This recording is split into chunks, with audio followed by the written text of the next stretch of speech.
Assalamualaikum warahmatullahi wabarakatuh. Alhamdulillah wassalatu wassalamu ala asyrafil anbiya wal mursalin wa ala alihi washabbihi ajma'in. Saya Abdul Aziz bin Muhammad, nombor metrik A171449, pelajar PBJJ Al-Ustaz. Tuan-tuan dan puan-puan, sekiranya saya dilantik sebagai pemimpin, apa yang perlu saya lakukan? Yang pertama, saya akan mempertahankan kedaulatan negara. Macam mana kita nak mempertahankan kedaulatan negara? Okey, dia ada dua, tuan-tuan.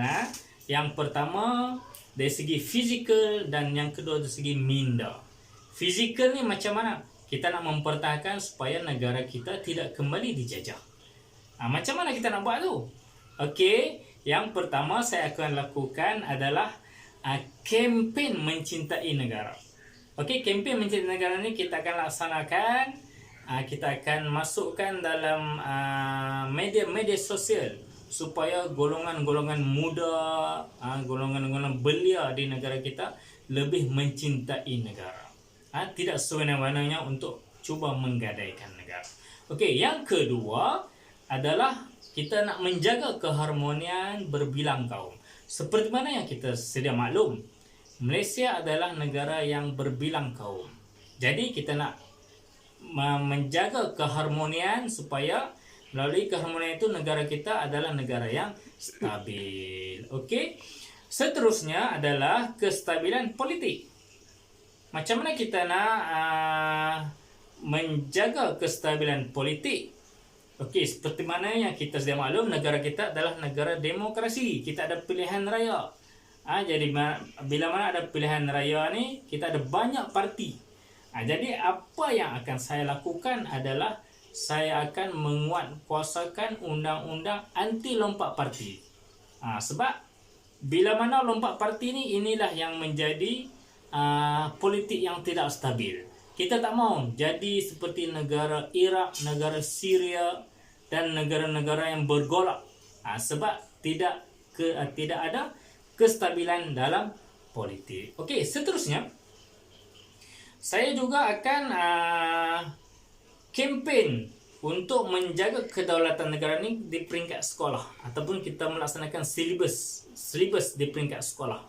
Jadi anak-anak yang belajar di sekolah ni perlu dididik supaya mencintai negara. Kita perlu beritahu pada anak-anak ni bahawa kita ada pemimpin-pemimpin yang berjuang untuk memerdekakan negara kita.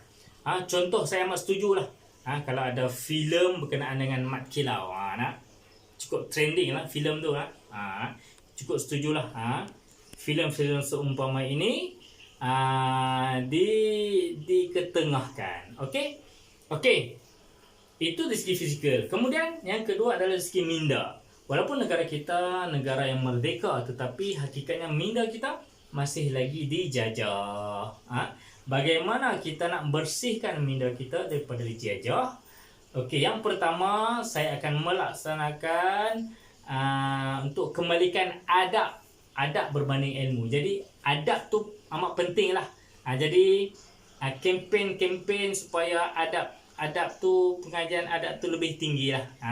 Berbanding ilmu. Walaupun ilmu tinggi tetapi adab rendah, itu memang tidak sepadan lah. Okey, yang kedua, banyakkan program agama. Banyakkan program agama di televisyen, di media sosial, di media-media sosial lah. Berbanding program-program hiburan. Itu yang akan saya lakukan. Seterusnya, kempen kembali ke masjid. Seperti mana kita tahu, bila mana kita dekat dengan Allah Subhanahu Wa Taala, maka Allah akan dekat dengan kita. Macam mana nak dekat dengan Allah ni? Kena pergi rumah Allah lah, masjid, surau dan sebagainya. Jadi sebagai pemimpin, saya sendiri perlu turun ke masjid lah. Baru rakyat kita akan tengok, pemimpin turun ke masjid. Baru rakyat akan ikut. Jangan pemimpin duduk di rumah je kan. Jadi itu yang perlu kita lakukan. Jadi saya rasa cukuplah setakat tu.